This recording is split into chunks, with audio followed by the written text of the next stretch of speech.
So welcome everyone to the Preservation of Jazz Master Class. My name is Sky Covington, and we will take a journey through the preservation of jazz.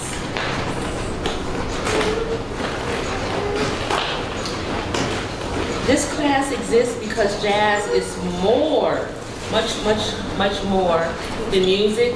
It is our story, our survival, and our sacred sound.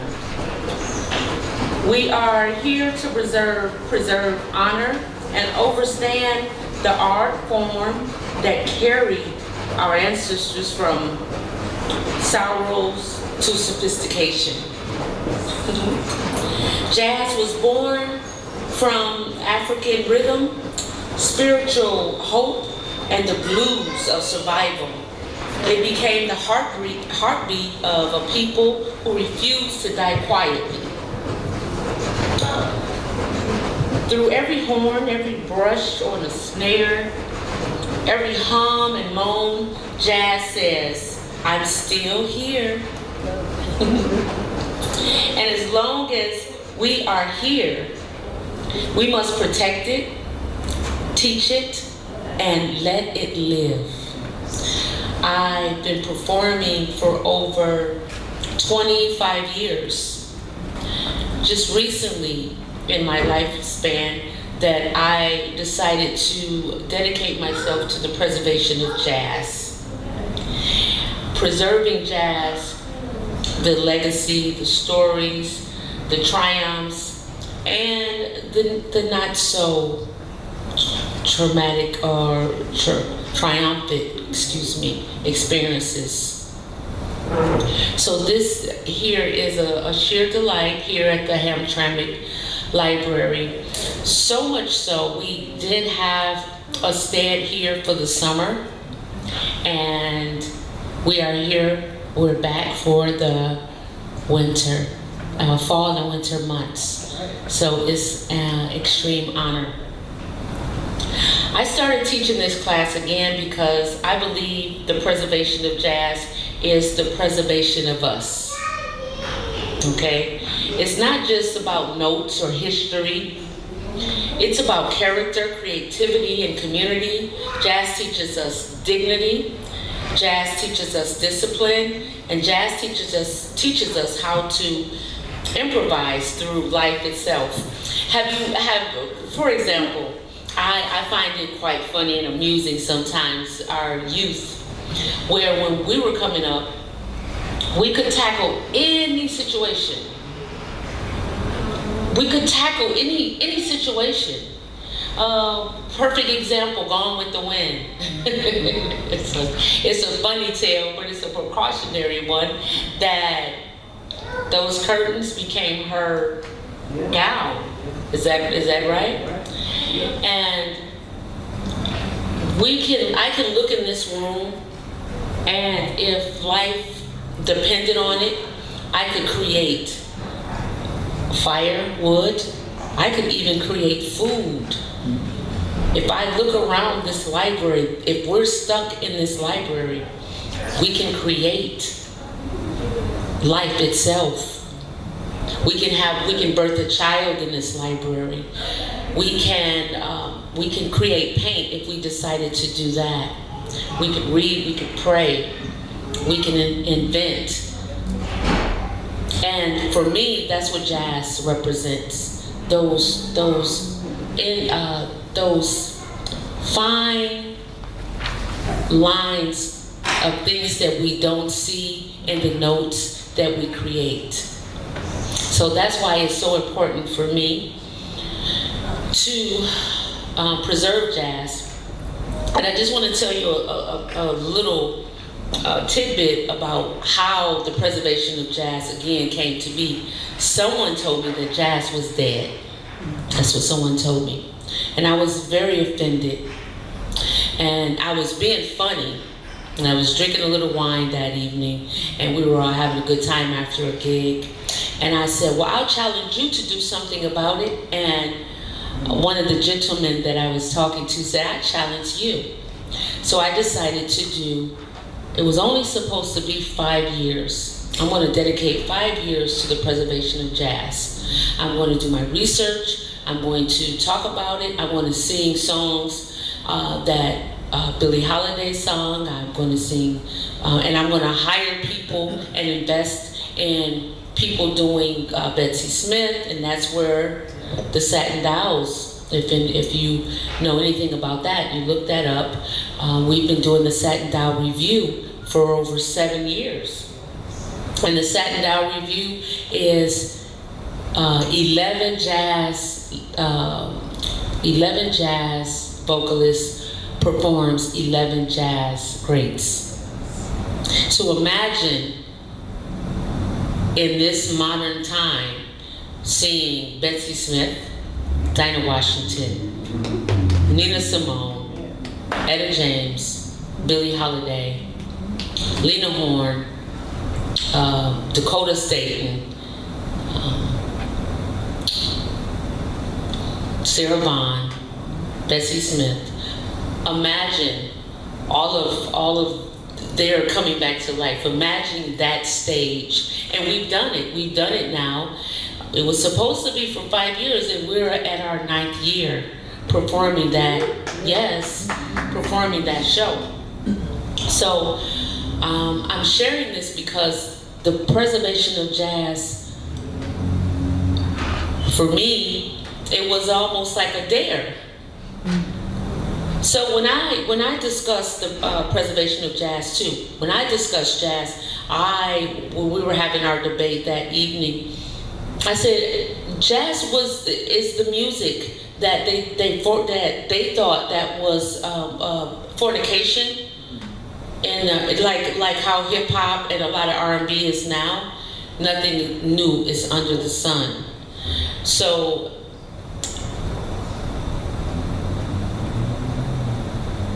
we are right back to where we were in the past.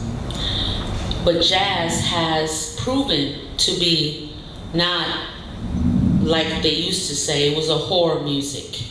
You know, jazz was from jasmine, the jasmine perfume that the prostitutes wore. Jazz was initially a music. It was actually spelled J-A-S-S. It was an ass music, ass, you know, that sort of thing. That sort of violation to something that was free and liberating for people that was enslaved. They found their peace. And so I want to do a summary because last week was our first winter session, and so I want to do the last week summary because I'm so excited to just jump in. So last week we talked about Louis Satchmo Armstrong, and it was a great lesson. We had 2 students, and one of the students, she was very shy, but she stayed the whole class, and we had a good time. And I could tell that she was just digesting all of the information the way she digested. And then we had another beautiful student, sister, Queen, who was taking notes, and she had her jazz outfit on, and she was so invested, a lot like my dear friend and student, the beautiful Darlene Calloway is here in our class. So, but I just want to touch on our last week's summary. So Louis Armstrong, the soul of jazz. Louis Armstrong, 1901 to 1971, the year I was born, by the way. Born in New Orleans, remains one of the most influential musicians in history. Trumpeter, vocalist, and band leader, Armstrong turned jazz into a language of personal expression. His recordings with the Hot 5 and Hot 7 redefined improvisation. Known as Satchmo or Pops, his charm and brilliance broke racial barriers. If you have to ask what jazz is, you'll never know. Louis Armstrong. So we also talked about the demeanor of jazz. And hello, beloved. Are you one of our students too? Yes. Well, welcome. So we also talked about the demeanor of jazz because in the documentary that we were watching, Louis Armstrong would have these mannerisms. And he would buck his eyes and he would smile real hard and he would do these things and if you watch jazz, you would see, like sometimes you might see me, we tighten up and we say these things like if I'm singing a song and I'm it's like it's certain mannerisms that you do. It's almost like as you're painting the eraser, the demeanor of jazz for the jazz musician. We are the eraser, but we are the eraser, and but we're vocalizing what the eraser is. Another demeanor of the jazz musician is the jokes. Those little things that the audience does not know what we're talking about. The demeanor of what the band is. You can tell if they're gravitating to the artist or they are regurgitating the artist. It's certain beautiful demeanors of jazz that is so classic. For example, the demeanor of Miles Davis. I think Miles Davis was trying to get out of a contract. So was that John Davis or John Coltrane? I think it was Miles Davis, excuse me. But Miles Davis was trying to get out of a contract and he had to do 7 albums. No, I actually think that was John Coltrane. And he had to do 7 albums. So what he did was he just created 7 albums that night. That's the demeanor of jazz. So the demeanor of jazz in class, we explore the mannerisms and sophistication of jazz, not just the sound, but the stance. Jazz is the decent suit with shoes buffed to a shine, a hat cocked to the side, a silent pen or brooch of resilience, a hardworking man all week saving up for a Saturday night at the Cotton Clubs or Baker's Keyboards Lounge. It's the demeanor that jazz that has stood the test of time, and that brings us to Hamtramck Library. It's the demeanor, and thank you. And the demeanor of anything, we sometimes call it politically correct. We call it these things. Demeanor in this world, in music, in your job, in your family, means a lot. And me coming up, I'm 54. I came up in the 70s, and we had a demeanor, and music had a demeanor. And for me, it's important that we keep that demeanor, because the demeanor is through your lyrics. It's a decent. Now there was some other demeanors in blues, but we're talking about jazz right now. And my forte is not blues, and sometimes I still clutch my pearls with blues. And but we'll let someone else tell that story. But jazz has been a very vibrant and sophisticated, and like Wynton Marsalis said, it's a democracy. So I just want to, we talked about that last week. We also talked about the first scat ever recorded. And who was that? Anybody know? The first scat ever recorded. It was the amazing Louis Armstrong. In 1926, Armstrong recorded Heebie Jeebies, and you all can look that up. You have homework tonight. The first scat vocal ever captured on record.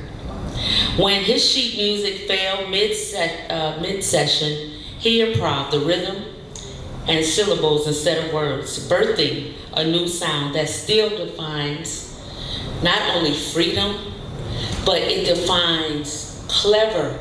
Erykah Badu said, "'Cause I'm clever, when I bust a rhyme, I'm clever."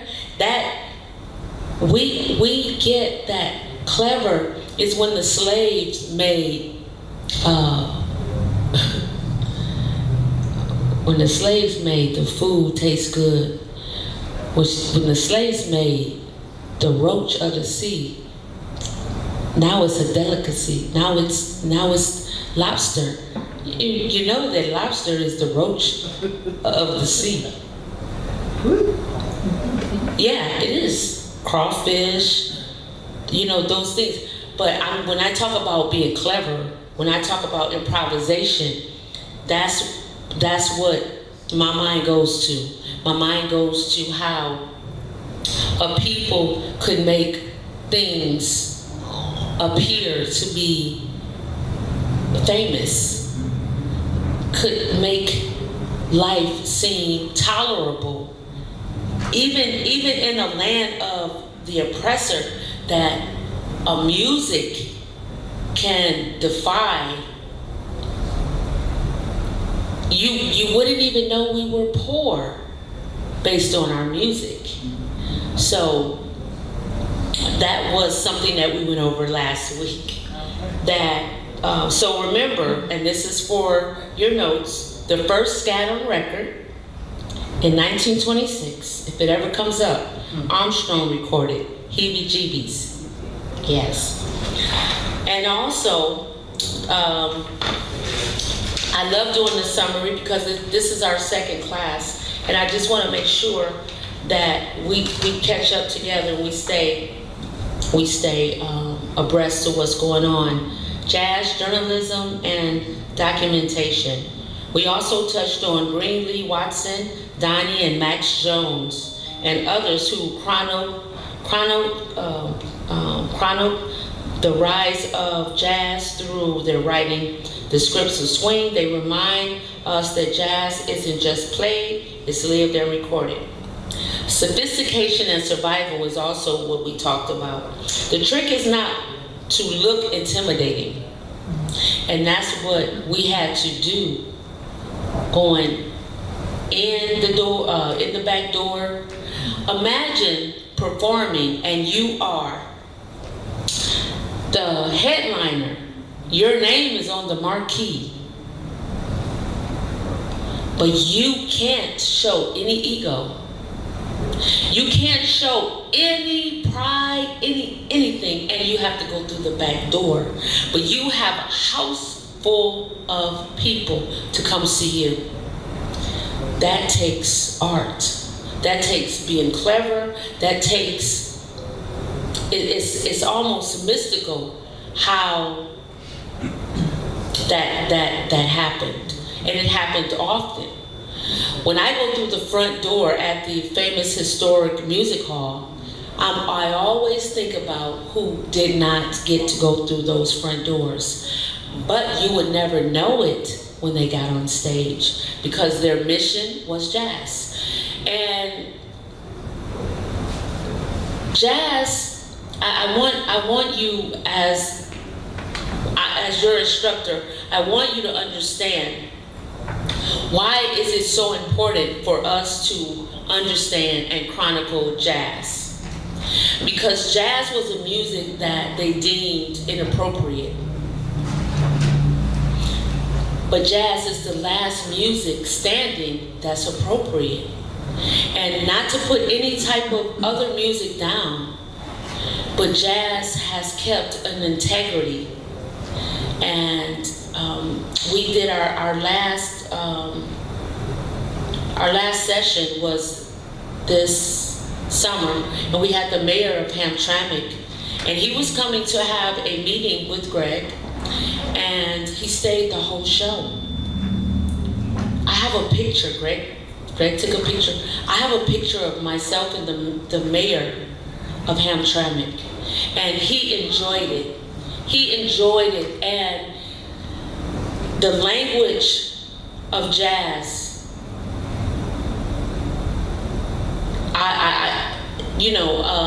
I say the language of jazz is, a lot of people misinterpret what tongues is, speaking in tongues.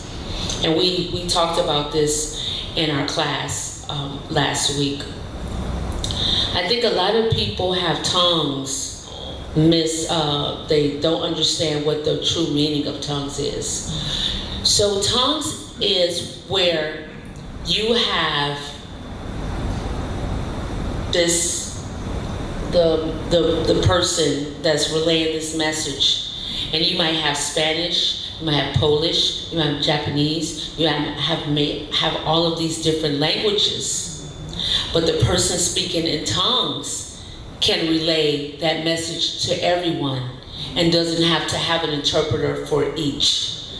That's the true meaning of tongues, and for me, that's what jazz represents. That jazz, it allows all of us to exist in this span, and it's such a decent music that we all get to sit together. It's unlike hip hop, where you have to be a hip hopper to understand it.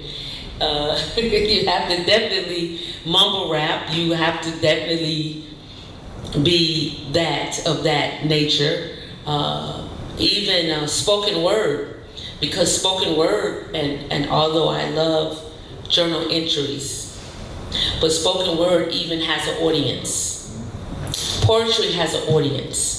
Country music has an audience. And then you get, I don't want to call them stragglers, but you get people that's interested just to see, like kind of like voyeurism.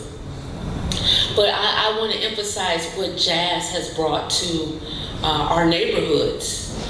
That jazz brings the same type of peace to all cultures, because we want to be clever. We want to. And we want to be able to improv. We want to be able to get in the door that's shut in a decent way. We don't, I love jazz too, because I'm using a lot of metaphors. You don't have to shoot the door down to get in the door. And that's one of the things that I love about this music. It's because I don't have to, even though I'm angry about things, even though jazz has taken a lot of political stance, the music has allowed us to be very creative, because nobody wants to be yelled at. So that's another reason. And I just want to keep sharing with you why jazz has meant so much to me in my life and some of my peers' life. So also, what we learned last week is nothing new is under the sun. We've all experienced this. Jazz used to be a very dangerous music. It used to be that. So we reflect on how jazz and hip hop mirror one another. Both rise from struggle and genius. Both give voice to the voiceless, and both turn oppression into art. So that's something that we experienced last week. Jazz was yesterday's freedom song. Hip hop is today's continuation. So when I talk about hip hop, when we talk about hip hop is going into another genre. Because I think the gangster rap is over. I think that we have I think jazz has been so influential right now that even the library opening from 5 to 7 when they were supposed to close at 5. I think jazz is necessary. So I just want to make sure that we talk about that. Another thing that we touched on is history. His story. I just want to make sure that everyone know why I have the panel. Is that Uncle Tom is an insult, but I just want to let you all know Uncle Tom was not. He was a good man. But history can change the dynamics of things. So I just want to put that out there to the jazz community and the watchers, is that Uncle Tom, like the beautiful notes of jazz, was someone that really cared about his community. And the ones that did not want that community to thrive changed the narrative. But for the record, Uncle Tom was, I want you to do your homework tonight. Uncle Tom was a very endearing gentleman, and he did a lot for the community. And again, just like jazz is a very endearing music, and it did a lot for the community.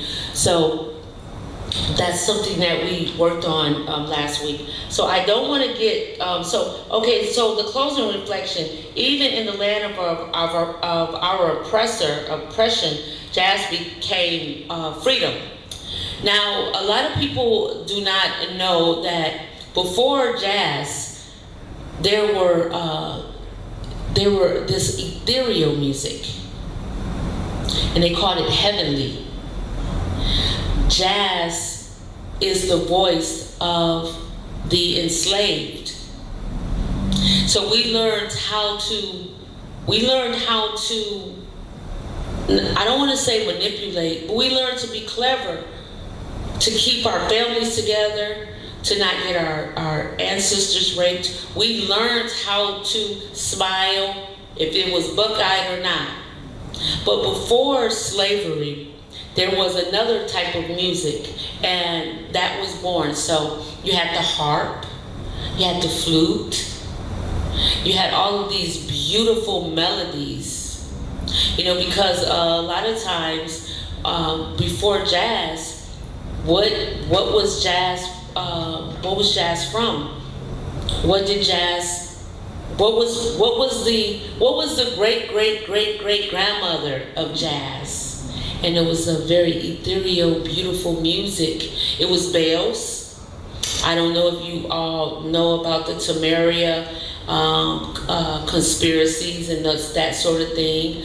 There were sound frequencies and that sort of things that was already supposedly put here. I haven't done my research on it, but jazz came after the bells, the sound of the ocean, the meditation and the spirit of prayer, the music of prayer.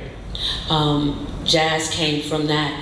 Jazz again is what a child does in trauma. And then the child separates in various ways and becomes a great thing to help digest, to help understand, to help live, to help, so jazz has been a great resource for us. So these are the things that we discussed last week. And so I have a few questions. And I just want to say to our audience, far and wide, thank you for coming to our class and joining us. So I want you to think about a few of these questions.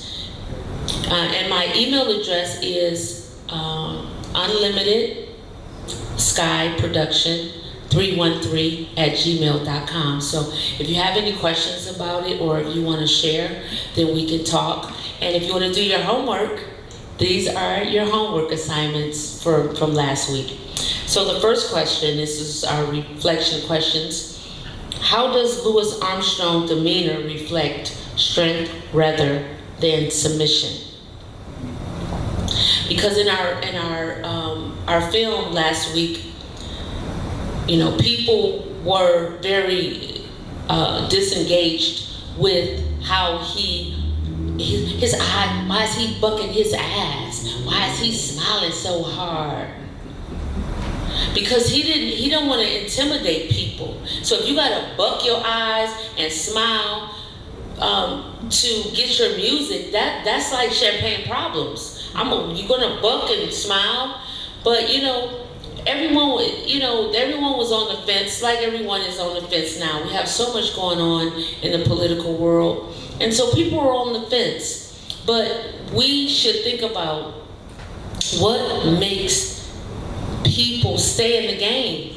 And sometimes you gotta smile real hard. It's okay. It's okay to smile real hard. So just think about that. And what does sophistication mean in the language of jazz? For me, I did not want to wear leotards in my 60s. Did not want to have to do that. I wanted to be able to grow maturely as a jazz artist, and jazz suited, and it suits my growth. So what about you? What is your how do you feel about that? In what ways do jazz and hip hop share the same message? That's something to think about. Remember, jazz was fresh. It wasn't for old people in the 40s. And remember, bebop was even fresher. Bebop was hip hop. And the folks that was doing a traditional jazz, now remember, and I want you to go to YouTube and find that bio and this documentary on Louis Armstrong. Remember, Louis Armstrong, for the time, he was one of the greatest jazz artists, and he was very popular. And then he moved to Paris, and he traveled Europe for quite a spell. When he came home, Charlie Parker was the guy. And he was like,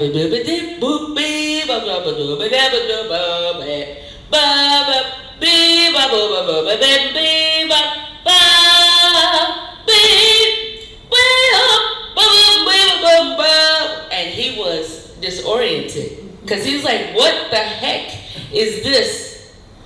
But that was like now. You had your Luther Vandross, and now you have your Chris Browns. It was, it's the passing of the guards, So, and that's what happened. Again, we learned last week that there's nothing new under the sun. So,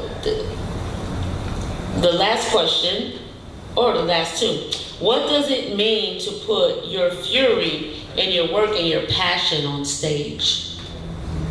Because remember, imagine going, having to, you can't stay at the hotel, and you can't go in the back, you can't go in the front door, but your name is on the marquee, and you're going to perform. So what special place would you have to go to make that a thing? What place would you have to go to in your spirit to make that happen? So I want you all to think about that. And I don't believe in worshiping my ancestors. That's not personally me. I love my ancestors for what they have given me. Beloved, we have some chili. Beloved, excuse me. I have some chili and some food if you want to have some. Hey, thank you. Okay. Thank you for sticking around. Very much. Okay. But let's think about sometimes, and especially for writers and jazz vocalists and musicians, let's intensify our creativity by understanding what other musicians and other people had to go through to create. It's easy to create when everything's easy. Everything is just, it's just so laid out for you. Try singing a song when you don't have the advantages that we have today. And that's what makes, I think that's why we carry the torch, because it's almost like I have to tell your story because you did what I do easily.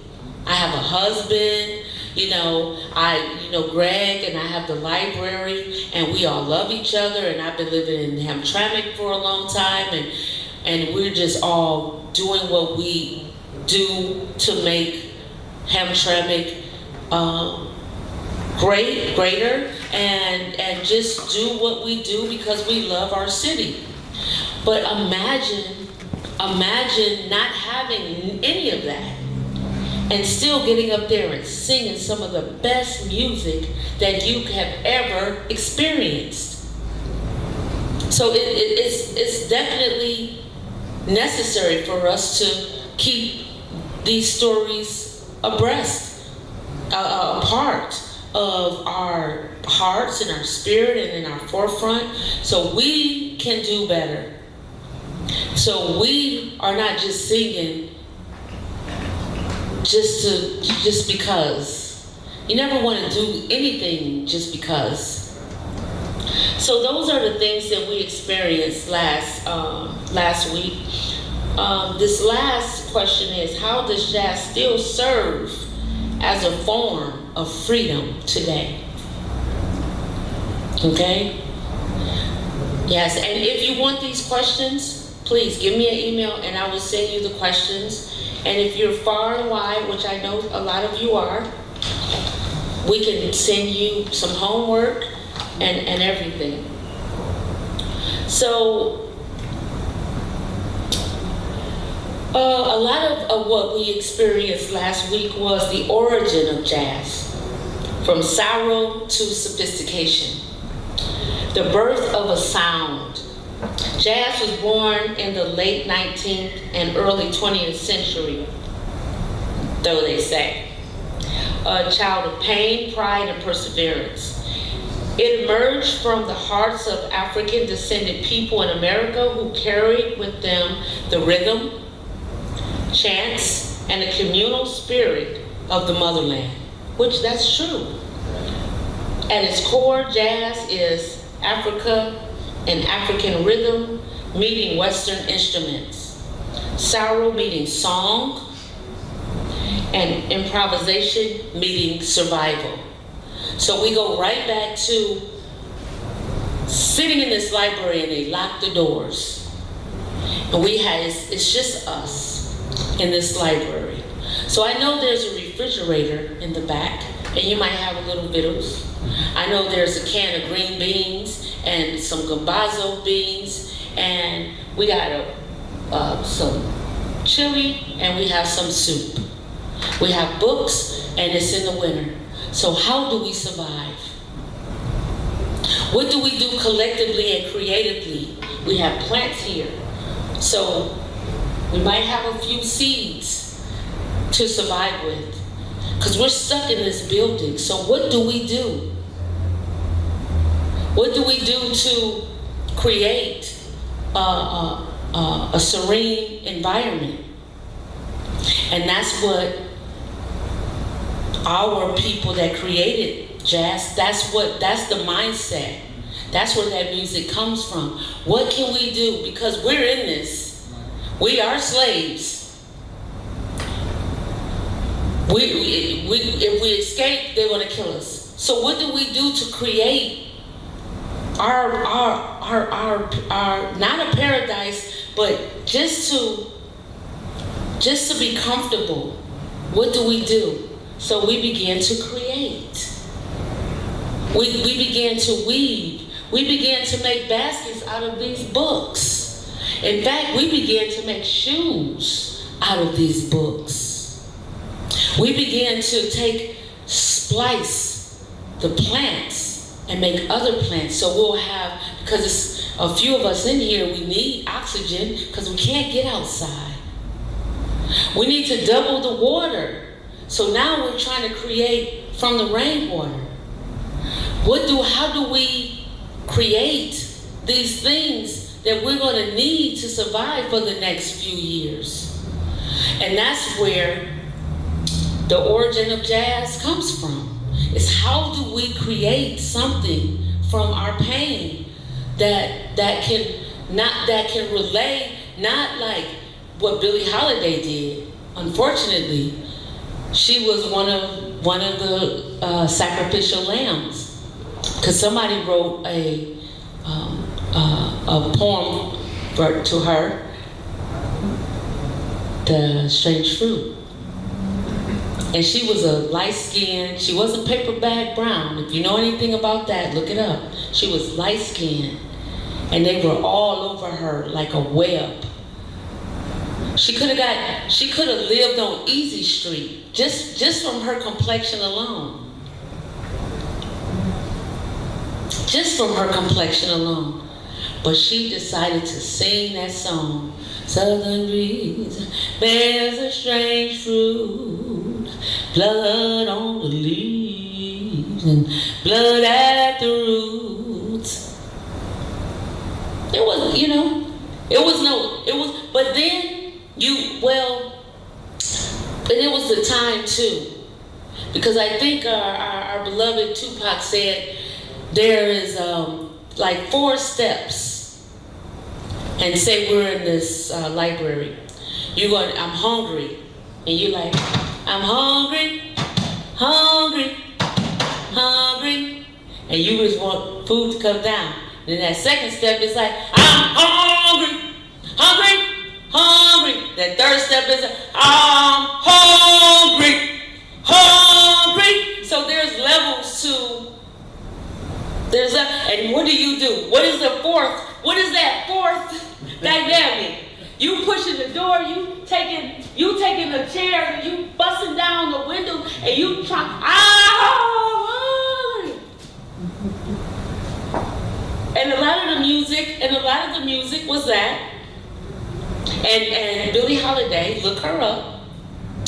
She was the 4th hunger. She just couldn't take it anymore because she had saw too much. So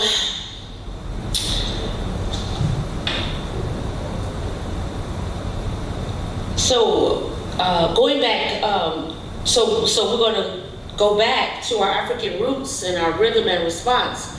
Long before the word jazz existed, its essence lived in African drumming, dance, and call and response traditions. These patterns gave music a heartbeat, a pulse of freedom that survived captivity. The rhythm became the language of endurance.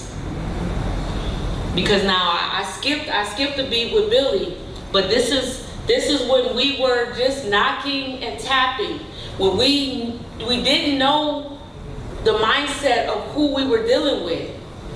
So we were just still praying to who we pray to. And the pulse of freedom that survived captivity, the rhythm became the language of endurance, the call and response became the sound of community, a dialogue between musician and soul. Okay? And then so we go deeper into the spirituals, the sorrow and the hope. That's the second. Remember with Tupac, when we talked about that? Out of the fields and the hush arbors came the Negro spirituals, songs of faith, pain, and hope. They were coded messages, laments, and prayers all at once. Because this is a little louder.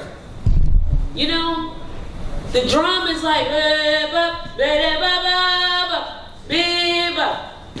because you still don't even believe that you are in your captivity yet.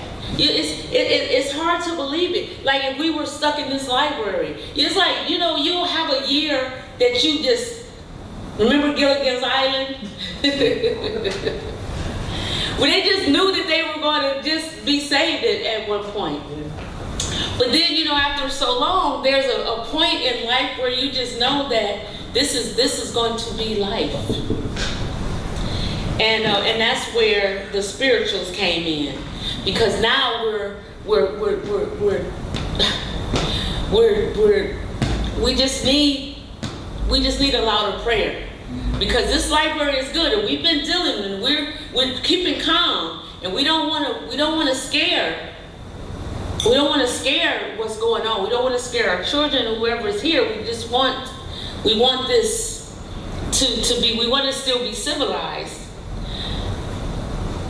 They were coded messages, lamented prayers all at once, from swing low, sweet chariot, and wade in the water, wade in the water, children, wade in the water.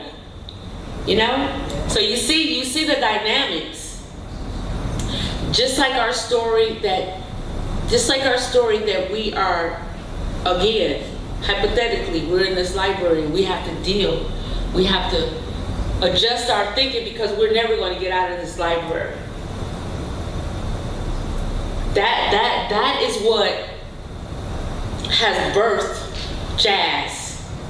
Not thinking that you're never going to get out of it. So you have to find a language that I can communicate with you, I gotta find a language that's going to I'm not trying to ruffle feathers, because now I gotta live with you. And I think they did a great job. I think John Coltrane did a fantastic job, and Miles Davis. I think that the way Billie Holiday sung "Lover Man, Where Can You Be" was phenomenal. I think that what jazz has given us is a sense of control. And that's why it has lived to this point where now we can talk about it at the library in Hamtramck. That 5 of my friends are at libraries all over Michigan. Because now, sometimes I want to just talk a little bit more about, hypothetically, there's this woman that has this man and he loves her so much. He has like 5 women. She's always there. She's always loving, always caring, always just, she's the one that everybody talks about. You stupid, you this, you that, you dumb, you still hanging with him. But that's the one he marries. That's the one that you know what I mean? That's the one that through it all.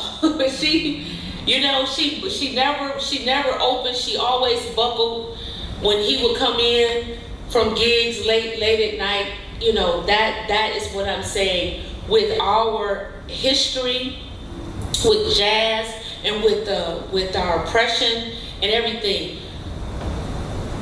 Even with Louis Armstrong, when they talk about his buck eyes, because we go back to the demeanor of things where,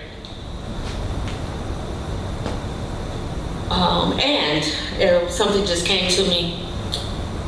Sometimes I believe I have a Most High that I believe in. We all do. Some don't. But do you ever think about and think about some times where you thought that just when you thought it was about to explode, that's when the ship came to pick you up? You know what I mean? So those are kind of what I'm trying to express with jazz. Jazz has managed to keep her slip from showing, and so so we get back to I don't want to go veer too far off, but with the Swing Low and Sweet Chariot and all those beautiful songs, when the chains were broken but the struggle remained, the blues was born. The blues gave structure to emotion, 12 bars, 3 chords, and infinite feeling. It was honestly set to melody, love, loss, labor, and laughter. Jazz built its home on that foundation. Okay? Turning the blues into a universal language of resilience. You know, so we're in here in this library, and now we have a rhythm. Now, because we're from different places, we realize that we have to live. So how can I communicate to you? Because we're not going anywhere. You are who you are. You are who you are. Everything is set up. So, in the process of all of these different variations of resilience, that's where improvisation come in. Because now we're like in year, let's say we're in year 3. The half the books are gone because we've used it for the winter. The plants, we've been doing pretty good with the plants. We had some seeds in the back from a pear, or, you know, the seeds are growing. We have a thing happening. We have a compound of things. So now improvisation is born, because now we need to flip the seed. We need to establish a conversation with each other, with one another. We need to do things that now only improvisation can fulfill, because there's still a dynamic. There's still a chief, a mid, and the person, the server, even in that. So improvisation is very important in jazz, and it's very important in our lives, because how do we get out of the melody? How do we slide? Even if you Mac the Knife, listen to Ella Fitzgerald perform Mac the Knife, and she slaughtered the chorus, and it's iconic. It's definitely iconic. So let me play it.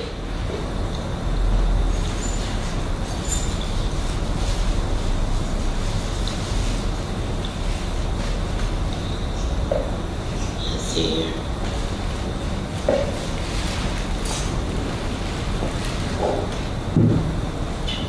All right. And you'll hear it and let me know when you do. But this is one of the greatest improvisations of jazz history. Yeah. Oh, the shark has curly teeth, dear, and he shows them pearly white. Just a jackknife has Mac Heath, dear, and he keeps it out of sight.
Sing the same song, that's it. Right.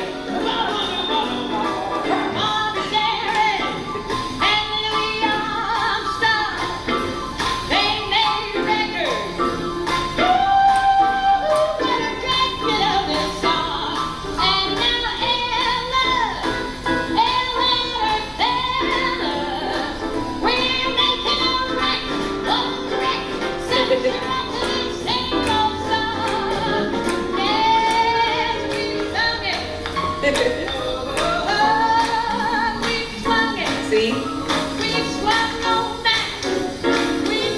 It's like as long as you're in the rhythm, sometimes it's not gonna serve you. The memory not gonna serve you. What you gonna do then? Sometimes it's gonna rain. What you gonna do? Yeah.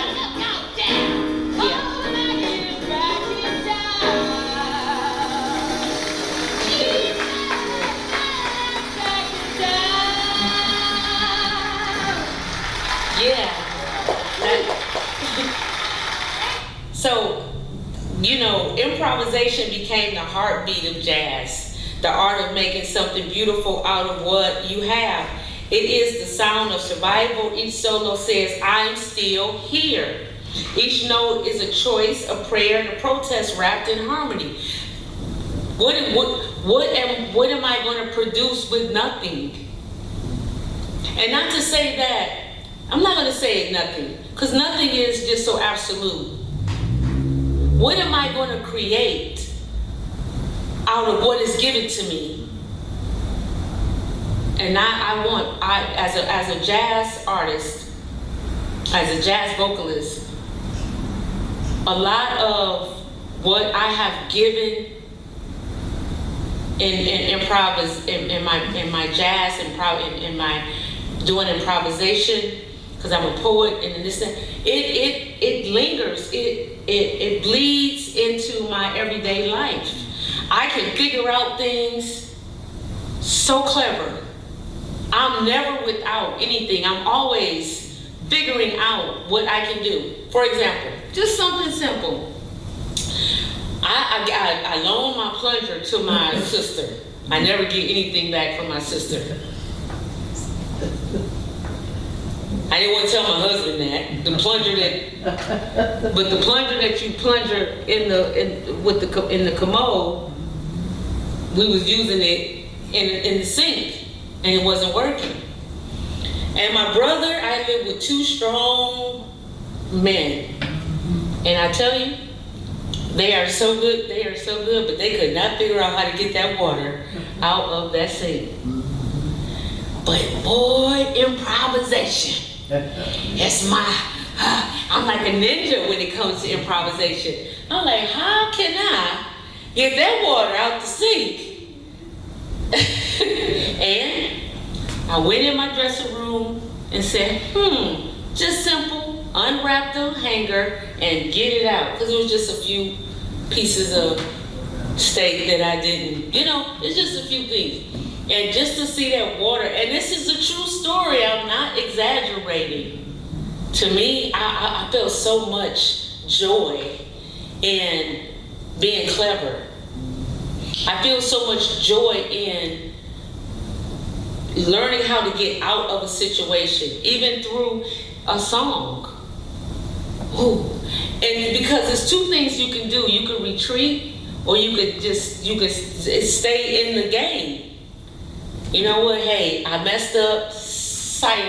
What is the word? Sayonara? Yeah. See you later. Good night. Or there can be a challenge. Ooh, I'm up for the challenge. Let's talk.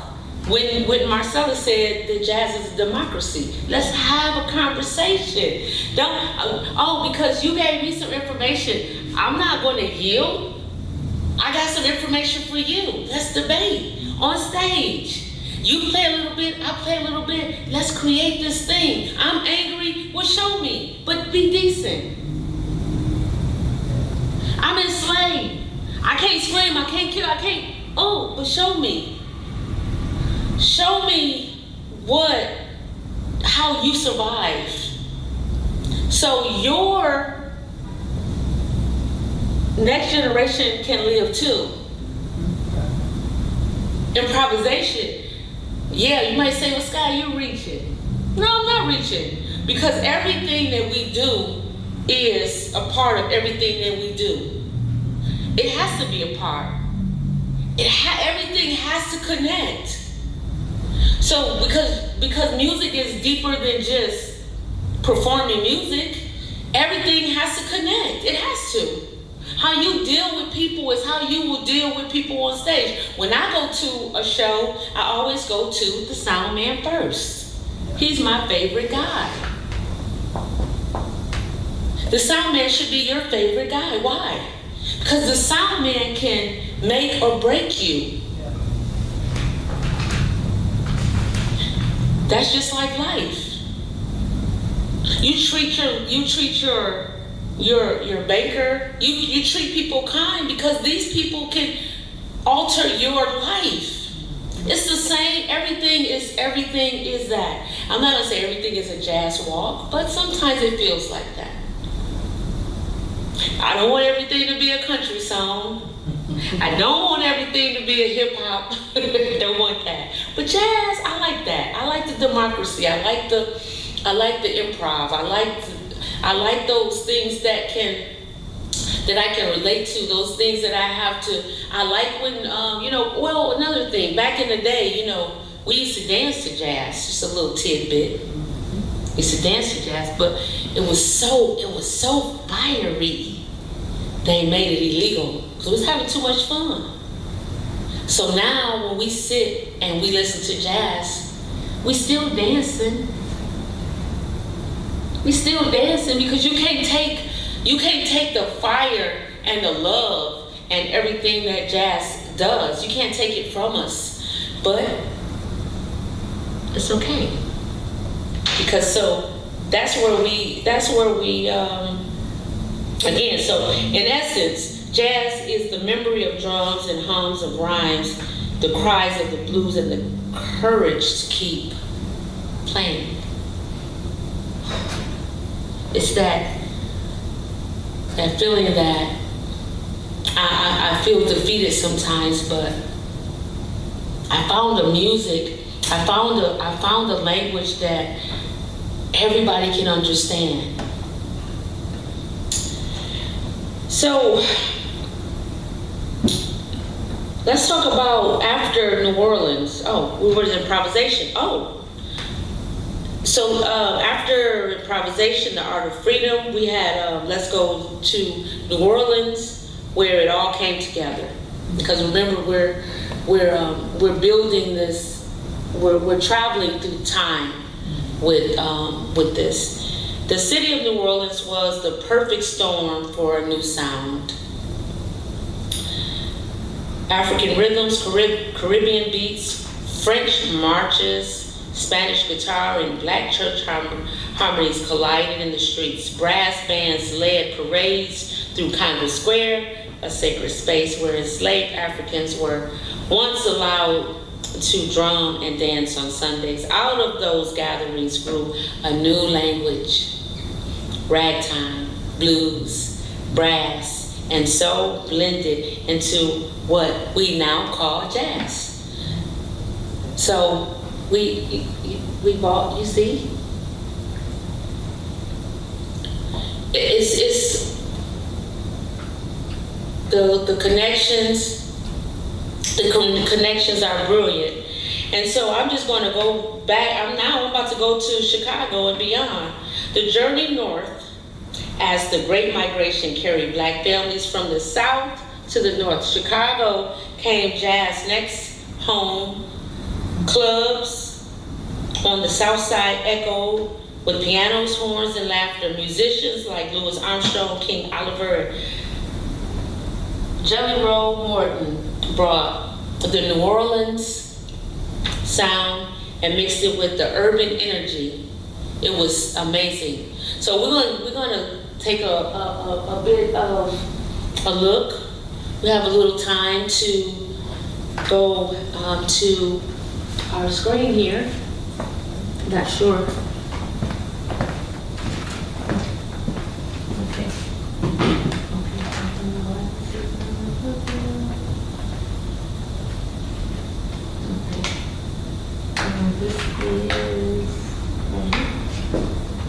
we're gonna just do a little bit.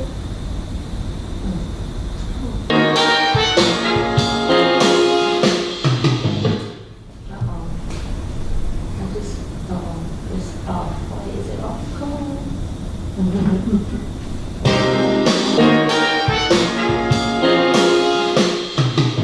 If you're interested in Black history or American history, the Harlem Renaissance is an important event. To proclaim its story, one must foremost begin with the Great Migration. After the Civil War, African Americans started exiting the South in diminutive numbers. The escalation in the pace of African Americans departing from the South marks the beginning of the Great Migration. The Great Migration transpired from 1910 to 1970 and incorporated two spans. The first Great Migration ensued from 1910 to 1930, and the second Great Migration from 1940 to 1970.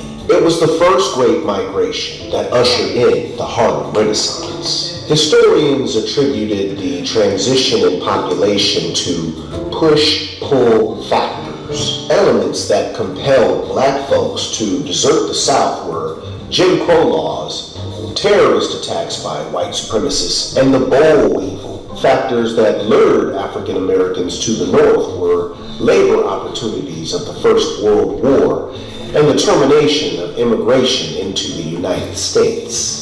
African Americans relocated to the prominent municipalities of the Northeast and the Midwest. In 1910, New York's African American inhabitants expanded from 140,000 to 650,000 by 1940. Initially, Harlem was a white community in uptown Manhattan. African Americans began to arrive inhabiting low-rent apartments and affordable rooms. Over time, the transformation became pronounced in the community. This conversion in the population caught the attention of Philip Payton Jr., an aspiring African-American entrepreneur. Payton Jr. worked for his family barbering business while his two brothers attended Yale University. He wanted to attend the university like his brothers, but he couldn't afford to. Payton endeavored several jobs before landing a janitorial position at a real estate firm. His job at the firm opened the door for property management prospects. His first newspaper advertisement read, quote, "Colored man makes specialty of managing colored tenants." The increase of African Americans in the area encountered resistance. In 1905, the New York Herald ran the headline announcing, quote, "Negroes move into Harlem," end quote. The story read, "An untoward circumstance has been injected into the private dwelling market in the vicinity of 133rd and 134th Streets. During the last 3 years, flats that were occupied entirely by white folks have been captured for occupation by a Negro population. 133rd still shows some signs of resistance to the blending of colors in the streets, but between Lenox and 7th Avenues has practically succumbed to the ingress of colored tenants. Real estate brokers predict that it's only a matter of time before the entire block will be a stronghold for the Negro population." Payton Jr. recognized this trend and acted upon it. On June 15, 1904, he chartered the African American Realty Company. The first offering for investors was 50,000 shares at $10 each.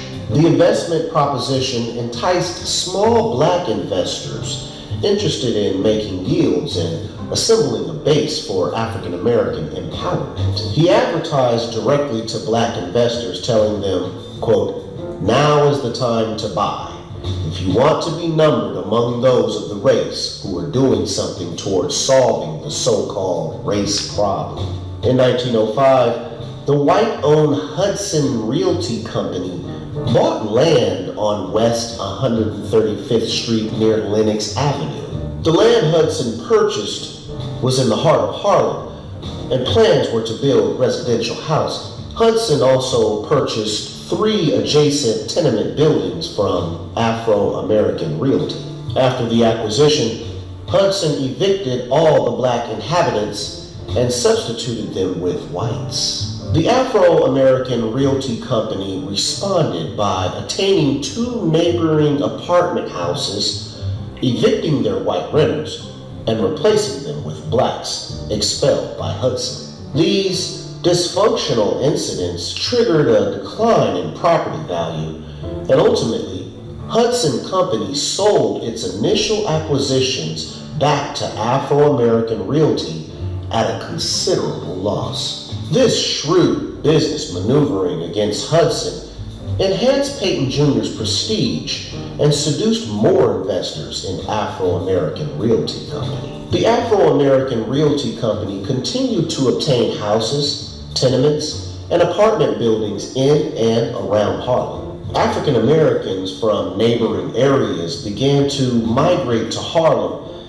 and before the 1910 Great Migration, Harlem was clearly majority black. Migration into New York did not just come from African Americans in the South. Blacks migrated from Jamaica, Haiti, Puerto Rico, and the Dominican. The most well-known Caribbean immigrant from this period was Marcus Garvey. Garvey infused a sense of militant black nationalism into academic and creative cultural developments. In Emancipated from Mental Slavery, Select Sayings of Marcus Garvey, he says, quote, "Look for me in the whirlwind or the storm.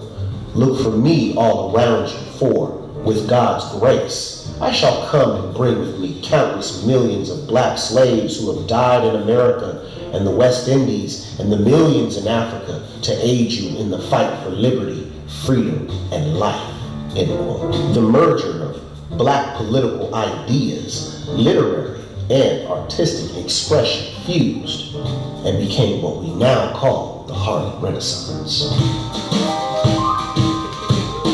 The struggle from slavery to emancipation began with the 13th Amendment, adopted on December 18, 1865, abolishing slavery and enforced servitude. On July 9, 1868, the ratification of the 14th Amendment guaranteed citizenship and equal protection under the law. These 2 amendments were to be strengthened by 3 bills known as the Enforcement Acts. The Enforcement Acts specifically safeguarded African Americans' right to vote, hold office, serve on juries, and be guaranteed equal protection under the law. In addition, the Enforcement Acts permitted the federal government to intercede when states did not defend these rights. The purpose of the Enforcement Acts was to improve the conditions for African Americans during Reconstruction by neutralizing the Ku Klux Klan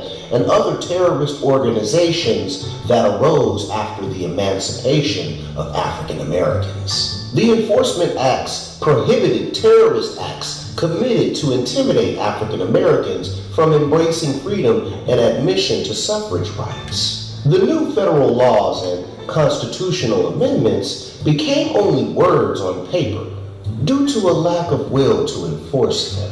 White supremacist redeemers took control of legislators in the South and began implementing black codes, also known as Jim Crow laws. Proponents of these laws touted them as sensible and donned the phrase separate but equal regarding the status of blacks. The black codes implemented in each state became fortified in 1883 when the Supreme Court struck down the Civil Rights Act. The Supreme Court's justification for striking down the Civil Rights Act was that it did not address civil rights, but rather social. The court cited the 14th Amendment protected a person's civil rights from violation by the state and not by the efforts of individuals. The Supreme Court's decision to strike down the Civil Rights Act set the stage for state legislators to enact lawmaking that legalized segregation in public places. The Supreme Court upheld the law in 1896 with the decision of the Plessy versus Ferguson case. The decision established the notorious Declaration of Separate but Equal, concluding that segregation did not violate the Equal Protection Clause in the 14th Amendment so long as facilities were similar. The Supreme Court established separation, but equality was not a part of the equation. Facilities made for African Americans were inferior, underfunded, and unmanaged, in effect reestablishing institutionalized racism and discrimination. Racism in the North enjoyed taking the form of housing segregation, banking lending practices, and job discrimination. With the United States military already segregated, General Albert Burleson established plans to segregate the railway mail service. President Woodrow Wilson introduced federal workplace segregation in 1913, which echoed many procedures established in the South.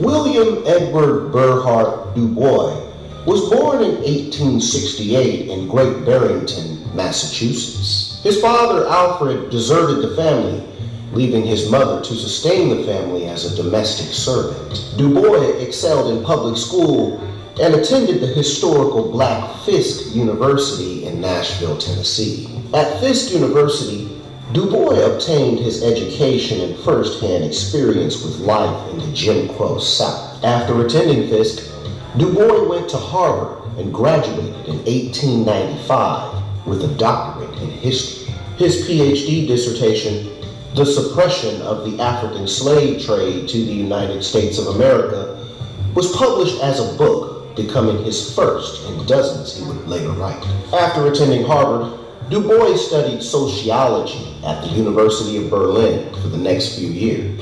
He believed each race possessed its unique gift and should contribute its gift to a global, individual, and collective kingdom of culture.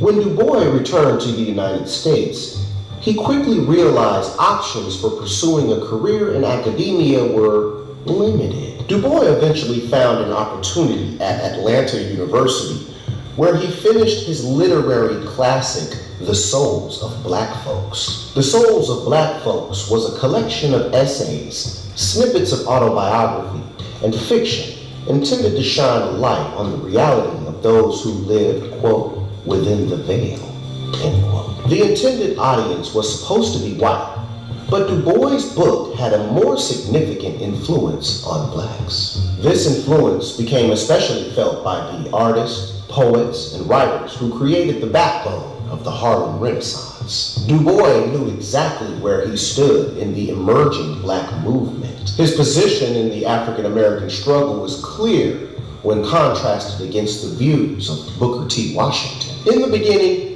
Du Bois' disagreements with Washington's work and sentiments were respectful, but eventually, he increasingly became harsh towards him. Booker Taliaferro Washington was born an enslaved person on April 5th, 1856, in Halesford, Virginia. Washington entered the domain of education and founded the Tuskegee Institute. Washington established the Tuskegee Institute with the vision of what a population emerging from generations of slavery required to integrate into society. His position on the African American struggle was for incremental entry, emphasizing educational development and political representation. He urged blacks to accept discrimination briefly, concentrate on personal growth, and prove their worth through hard work and material prosperity. Du Bois disagreed with this position,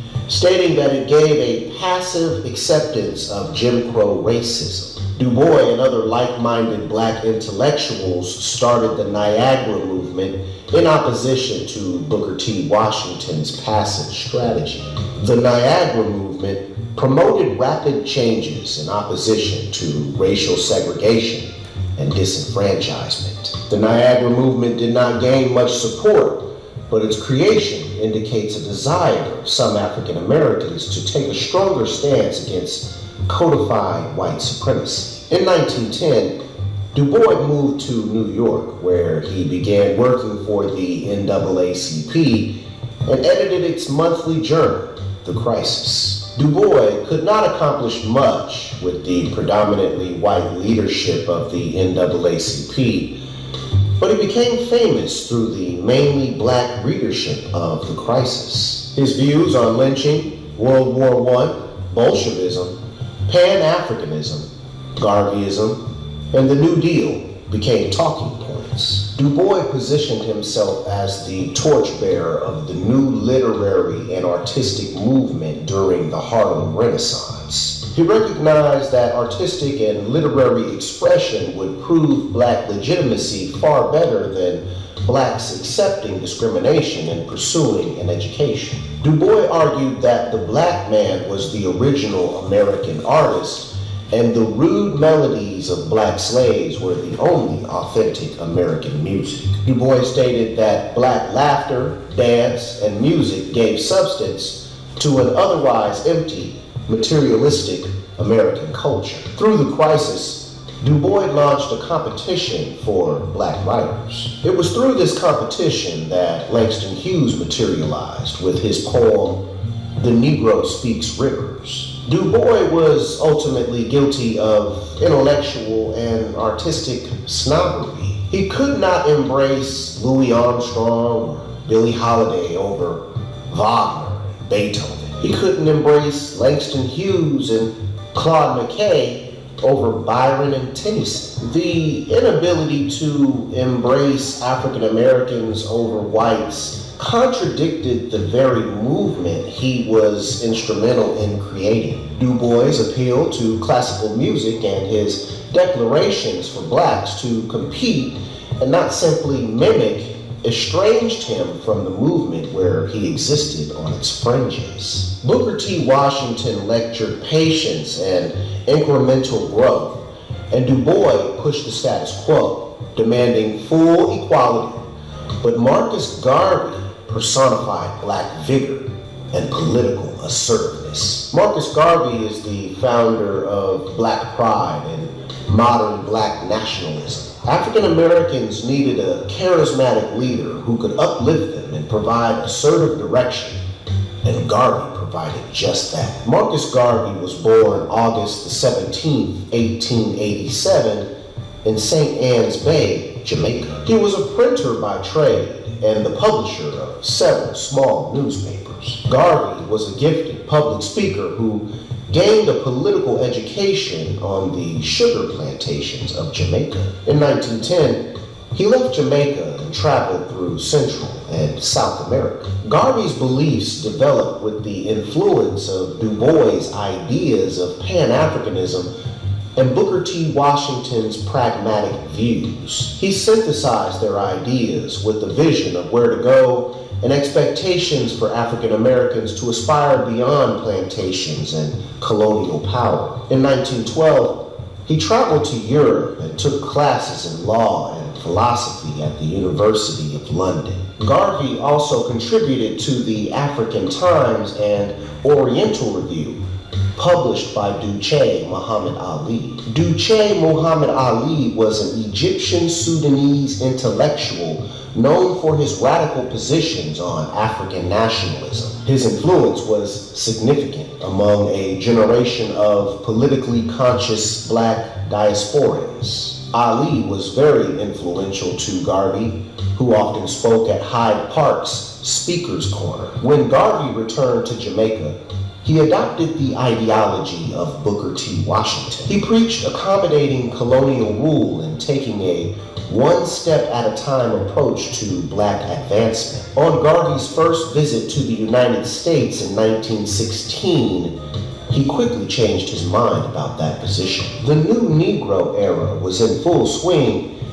and Booker T. Washington passed away just shortly ago. Traveling to Tuskegee became somewhat of a pilgrimage, and along the way, Garvey encountered racism like nothing he had ever experienced. Garvey learned that the United States was a hotbed of racial politics beyond his experiences. The experience in the United States altered his vision and style of activism. In 1917, the city of East St. Louis became the scene of a race riot. An influx of African American workers into traditional white industries provoked tensions that led to a violent anti-black massacre supported by law enforcement. This event impacted Garvey, and as a response, he founded the Universal Negro Improvement Association. He gave a lengthy speech on July 8, 1917 at Lafayette Hall proclaiming, quote, "The East St. Louis riot, or rather massacre, will go down in history as one of the bloodiest of outrages against mankind for which any class of people could be held guilty. This is no time for fine words, but a time to lift one's voice against the savagery of a people who claim to be the dispenser of democracy." Marcus Garvey emerged as one of the most influential black leaders of the generation. He was an electric speaker whose ideas on African American economic and cultural independence became known as Garveyism. One can describe Garveyism as the liberation of Africa from colonial rule and the spiritual rescue of the black race. Garvey viewed Africa as a fallen society removed from the earlier days of greatness. He believed the black race was the only one capable of restoring Africa to greatness and global respect. At the start of the 1920s, many young blacks arrived from Africa to the United States to obtain higher education. The influx was due to financial support from independent churches that began to spring up across the African continent. This movement became known as Ethiopianism, edified by Psalm 68:31. Ethiopia stretched forth its hands unto God. The independent churches in Africa interpreted this phrase to imply a direct contact between the black race and God for the sacred objective of emancipation. Traditional white-dominated churches, which pioneered colonialism on the African continent, were seen as impeding or even harming black progress. Independent churches utilized the fundamental parts of Christianity, but injected it with black standards while using it to organize politically. The earliest transatlantic ecumenical partnership and the first independent black church in the United States was the African Methodist Episcopal Church. Garvey did not work from within the church, but his campaign was about black redemption. Garvey's vision for black redemption, alongside Du Bois' Pan-Africanism, synthesized and exploded across the consciousness of the black diaspora. The machine of Garveyism was the Universal Negro Improvement Association. Its headquarters in Harlem enclosed a 6-block radius from 135th Street and Lenox Avenue. The area contained the movement's spiritual center, Liberty Hall, alongside UNIA-affiliated businesses. The most popular UNIA-affiliated company was the Black Star Line. It intended to spread black business and people across the globe and ultimately facilitate the return of American blacks to Africa en masse. This event became known as the Back to Africa movement. The Black Star Line operated for 3 years between 1919 and 1922. The shipping company did not become a financial success, but it became a cultural one. The grassroots adored Marcus Garvey, but black intellectuals like Du Bois saw Garvey as an embarrassment. People would see Garvey parading around in the uniform and hat of an imperial ruler. Du Bois described Garvey as, quote, "without doubt the most dangerous enemy of the Negro race in America and in the world.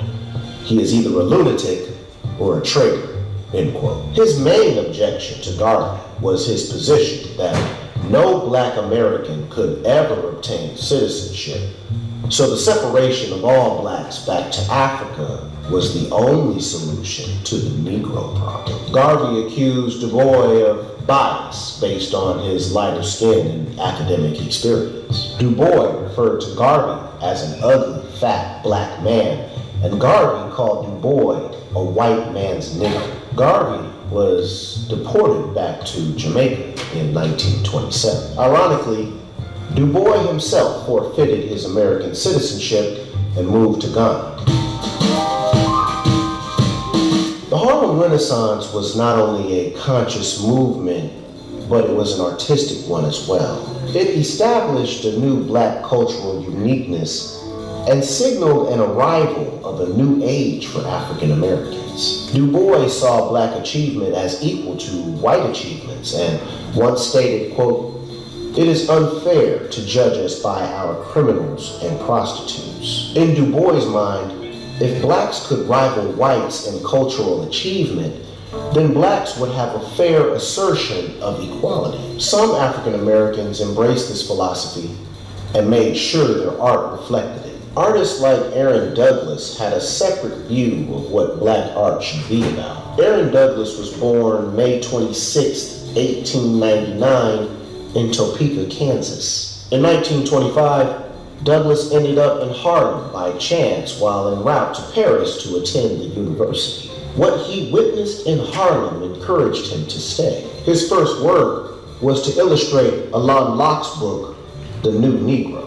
Shortly after, Douglas acquired additional work from writers like Langston Hughes, Charles S. Johnson, Countee Cullen, Claude McKay, Wallace Thurman, and James Weldon Johnson. His work incorporated Art Deco with modernist forms and stylized geometric patterns and shapes of African art. Douglas based himself in Harlem, but most of the notable black artists of his time lived in Paris. In Paris, an occurrence similar to the Harlem Renaissance called the Paris Noir, or the Black Paris, was happening. Black artists found a far greater appreciation for their arts in Paris. Audiences in France understood black art, and black artists from the United States found Paris appealing. The seeds for appreciation of black art in France began with the early ragtime artists. The freedom and appreciation blacks experienced in Paris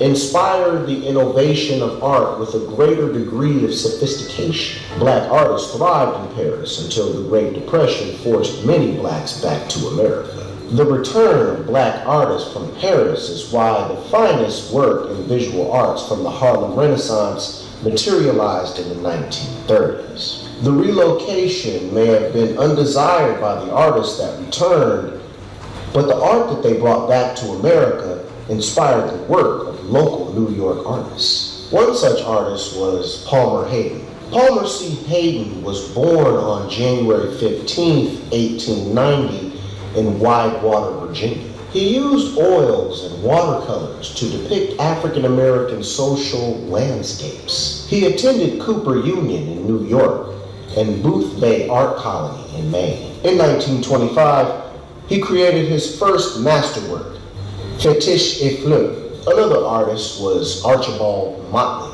Archibald John Motley Jr. was born October 7, 1891 in New Orleans, Louisiana. He became characterized as a jazz age modernist. Motley's art captured the dynamic scenes of black life during this period. He attended the Art Institute of Chicago and was instrumental in a similar art movement occurring in Chicago. Hayden and Motley were artists who stayed true to expressing the black experience in their work. Sergeant Claude Johnson was another impactful artist of the Harlem Renaissance. Johnson's creations echoed African forms, and he arguably was one of the best artists from the Harlem Renaissance. His work encompassed sculptures, carvings, masks, murals, and paintings, and used different African styles simultaneously. The finest sculptor of the era was Augusta Savage. Savage was a traveled academic advocate whose work became influenced by both Africa and America. She produced bronze busts of prominent African American leaders. Savage received a scholarship to study in France, but had it rescinded due to jealous white students who received the same scholarship. Her stunted academic pursuits inspired her to advocate for the development of young black artists. She is one of the longest living artists from that era and a key figure in the civil rights movement. Her well-known bust of the Harlem child, Gammon, made her famous. Another artist was Meta Vo Warwick Fuller. Fuller was a poet, sculptor, and a painter. Her work was distinctly Afrocentric with a classical European influence. One of her peers considered her the most imaginative black artist of her generation. Fuller and Savage are the first significant African-American female sculptors. Fuller's work embodied the new pro-black identity emerging from the Harlem Renaissance. All right. The amount of literature produced during the Harlem Renaissance is staggering.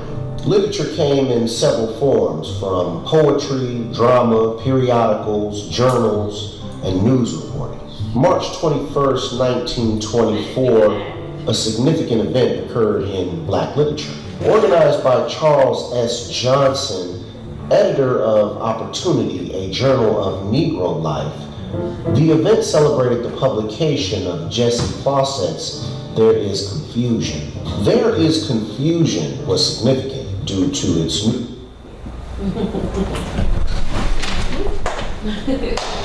Wow. Oh, I had to, because we're having such a wonderful time. So we just want to,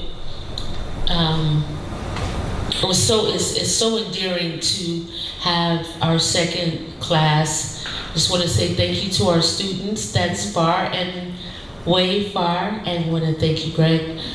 We want to make sure that you know that we are available for any questions, and we will be here for your learning. And I'm honored to teach what I know, and I'm learning so much at the same time. So this concludes our class. Again, the essence: jazz is a memory of drums, a hum of rhymes, and a cry of blues, and the courage to keep playing. So remember that, coming and going through your week, and remember the people that fought hard to play music and learn from this music. Play some jazz tonight. So I'm going to give everyone some homework. You have homework. Listen to John Coltrane. Listen to Billie Holiday's Strange Fruit. Listen to Ella Fitzgerald, A Tisket, A Tasket. Listen to Dinah Washington, and listen to your own voice. And I challenge you to write a song. And thank you so much. This concludes our class at the Hamtramck Library. We'll see you next Thursday. Thank you.